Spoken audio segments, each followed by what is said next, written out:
सोच कर ही रोंगटे खड़े हो जाते हैं। उस शाम ओल्ड राजेंद्र नगर के उस बेसमेंट का क्या मंजर रहा होगा। पढ़ाई करते करते अचानक पानी का एक सैलाब जब आया होगा।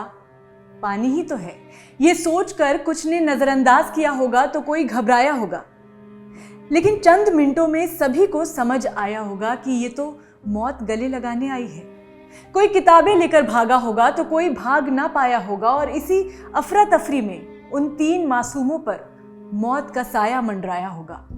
कोशिश की होगी उन्होंने भी कि बाकी की तरह बच जाए, और उखड़ रही सांसों ने जोर जोर से चिल्लाया होगा, लेकिन देर इतनी हो गई, यकीनन कोई बचाने ना आया होगा। दिल्ली के ओल्ड राजेंद्र नगर में जो हुआ ये किसी डरावनी कहानी की तरह है, जिसमें आने वाली मुसीबत से अनजान 3 एस्पिरेंट्स यूं ही पढ़ते पढ़ते अपनी जान गंवा बैठे। सोचकर हैरानी होती है, इस तरह भी जान जा सकती है। और फिलहाल तो वो क्या कहते हैं, चर्चा गर्म है तो हर तरफ हो रही है।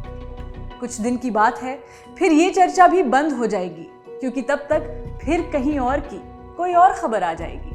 लेकिन आज इस हॉरर स्टोरी से जुड़े हर पहलू को परखना चाहते हैं, और गलती हुई किससे, आपकी तरह हम भी ये समझना चाहते हैं। लेकिन उससे पहले उन 3 एस्पिरेंट्स के घर वालों का हाल कौन समझेगा, जिनके नौजवान बच्चे अपने घर से दूर अपने माँ बाप, फैमिली को छोड़कर यहाँ देश की कैपिटल दिल्ली में पढ़ने आए थे। यूपीएससी एस्पिरेंट्स थे, सिस्टम का हिस्सा बनकर सिस्टम को ठीक करने आए थे। बट वाह, क्या सिस्टम है। इससे पहले कि खुद सिस्टम का हिस्सा बनते, सिस्टम ने इनका वजूद ही मिटा दिया। यूपी के अंबेडकर नगर के एक छोटे से गांव की सिर्फ 22 साल की श्रेया, दिल्ली से सैकड़ों किलोमीटर दूर तेलंगाना में पली बढ़ी महज 21 साल की तान्या, केरल के एर्नाकुलम से 28 साल का नवीन, इनमें से कोई दिल्ली का नहीं था। लेकिन अफसोस कि ख्वाबों को पूरा करने के लिए इन्होंने देश की राजधानी को चुन लिया। और फिर क्या हुआ, सरकारी और प्राइवेट दफ्तरों में बैठकर चाय समोसे खाने वाले चंद बाबू टाइप लोगों की लापरवाही ने इनके सपनों को चकनाचूर कर दिया। और इनके पेरेंट्स की क्या गलती थी पता है? शायद यही कि इन्होंने देश की राजधानी दिल्ली पर ब्लाइंड ट्रस्ट करके अपने बच्चों का फ्यूचर बनाने भेज दिया। वो जगह जहां पर लाखों स्टूडेंट्स और एस्पिरेंट्स देश के कोने कोने से आते हैं, यही सोचकर आते हैं कि ये तो देश की कैपिटल है, बड़े दिल वालों की दिल्ली है, यहाँ हर फैसिलिटी मिलेगी, टॉप क्लास इंफ्रास्ट्रक्चर मिलेगा, बेस्ट अपॉर्चुनिटीज मिलेंगी। लेकिन क्या वो पेरेंट्स ये सोचते हैं कि इसी नेशनल कैपिटल में उनके बच्चों को मौत मिलेगी? डियर नेशनल कैपिटल, बहुत बहुत शुक्रिया उन पेरेंट्स का दिल तोड़ने के लिए जिन्होंने तुम पर भरोसा किया। उधर इन घरों के चिराग बुझ गए हैं, और यहाँ इस हार्टलेस दिल्ली में ब्लेम गेम चल रहा है। शिकायत की गई थी 1 महीने पहले एमसीडी से भी और दिल्ली सरकार के पोर्टल पर भी कि बेसमेंट में बगैर एनओसी इल्लीगली कोचिंग सेंटर चल रहा है। लेकिन कुछ हुआ नहीं, क्योंकि तब एक्शन लेकर क्या होता।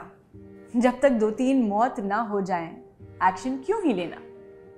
जब हादसा हो गया, जब जान चली गई, तब बुलडोजर से इल्लीगल कंस्ट्रक्शन को डिमोलिश करना या कोचिंग सेंटर्स को सील करना, I must say that's some amazing work. तालियां। फिलहाल हर किसी के मन में एक सवाल चल रहा है कि दिल्ली सरकार और एलजी के इस never ending tug of war का खमियाजा कौन भुगत रहा है। इतना बड़ा हादसा जिसमें मौत हो जाती है, जिसके बाद जनता की भीड़ सड़कों पर जुट जाती है, प्रदर्शन होता है, तमाशा होता है, और पुलिस उनको खदेड़ती है जो इंसाफ मांगने पहुंचते हैं। काफी एक्शन, आई एम इम्प्रेस्ड। और गिरफ्तार किसको किया जाता है? उस बिल्डिंग के ओनर को जिसमें कोचिंग चल रही थी, चलिए ठीक है। राउस कोचिंग सेंटर के ओनर और कोऑर्डिनेटर को, वो भी ठीक है। और फिर एक जीप के ड्राइवर को, जी आरोप है कि ये उस फ्लडेड सड़क पर ये ड्राइवर जीप से गुजर रहा था, जिससे सड़क का पानी भी बेसमेंट की तरफ चला गया और ये हादसा गंभीर हो गया। चलो, आप पुलिस प्रशासन हो, कुछ सोच कर ही ये गिरफ्तारियां हो रही होंगी। लेकिन क्या यही लोग मेन कल्प्रिट्स हैं इस इंसिडेंट के? एक्चुअली हम बहुत कंफ्यूज्ड हैं। कोई समझा सकता है कि ऐसे स्ट्रक्चर्स का मंथली ऑडिट क्यों नहीं होता? कोई बता सकता है कि ऐसे कंजेस्टेड हाई रिस्क एरियाज का इंस्पेक्शन करना किसकी जिम्मेदारी है? कोई क्लियर कर सकता है कि महज आधे घंटे 40 मिनट की बारिश से इतना पानी क्यों जमा हो गया? और ऐसा क्या हो गया कि पानी का ये सैलाब अचानक उस बेसमेंट में आ गया? कोई किसी से पूछ सकता है कि ये ड्रेनेज सिस्टम जैसी बुनियादी इंफ्रास्ट्रक्चर को मेंटेन करके रखना किसके हिस्से का काम है? या फिर ये देश की राजधानी, ये खौफनाक कहानियों से भरी दिल्ली बस यूं ही ऊपर वाले के भरोसे चल रही है? अगर आपके पास जवाब है तो कमेंट में बताइएगा ज़रूर।